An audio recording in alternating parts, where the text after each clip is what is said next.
ہم آج موجود ہیں راجہ سرفراز احمد کے سامنے، جنہوں نے حال ہی میں کشمیر دا ٹیئرز آف کشمیر ایک کتاب لکھی ہے۔ آئیے ان سے بات کرتے اور پوچھتے ہیں دا ٹیئرز آف کشمیر میں ان کے لفظ کیا ہے اور کیا جان کر کے انہوں نے یہ کتاب لکھی ہے۔ جی ہاں، آپ کا خیر مقدم ہے۔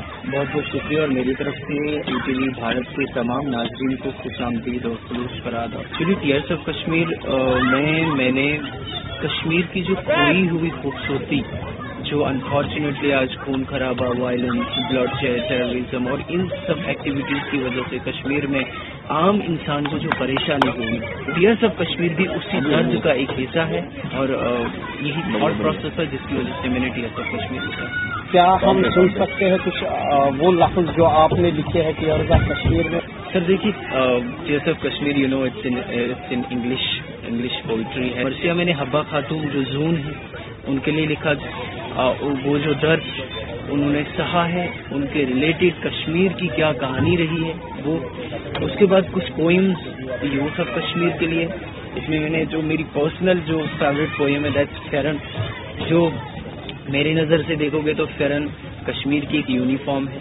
تو جیسے ایک یونیفارم میں ایک آپ غریب امیر کو پہچان نہیں سکتے، فرن میں بھی کچھ اسی طرح کا ایک سمبولزم ہے۔ تو میں کچھ اس کا ایک اپنے کچھ لکھے ہوئے ٹوٹے الفاظ سناتا ہوں۔ لکھتا ہوں میں اپنے دل کی آواز، لکھتا ہوں میں اپنے دل کی آواز، محبت کے ساز اور زمانے کے لحاظ سے ہوں۔ ابھی تو اٹھائی ہے آواز نئی ہے، ابھی تو اٹھائی ہے آواز نئی ہے، ابھی زمانے کو بدلنے میں وقت لگے گا۔ جس طرح سے آپ نے بار بار بات کی ہے، وہاں پہ پیس کی بات کی ہے، امن کی بات کی ہے، بینگ ینگ ون، ایک نوجوان ہونے کے ناطے دن وہاں پہ ہلاکتیں ہوتی ہے، اس پہ آپ کا کیا کہنا ہے؟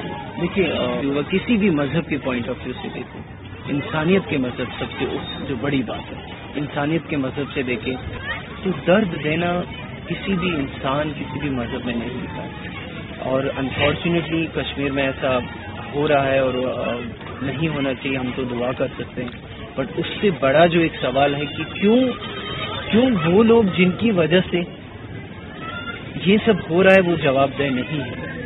ماؤں کی گود اجڑ جاتی ہے اس لیے کہ ان کے تخت و تاج محفوظ رہیں، تو ان تخت و تاج والوں سے آپ ایک بار یہ ضرور پوچھا کریں۔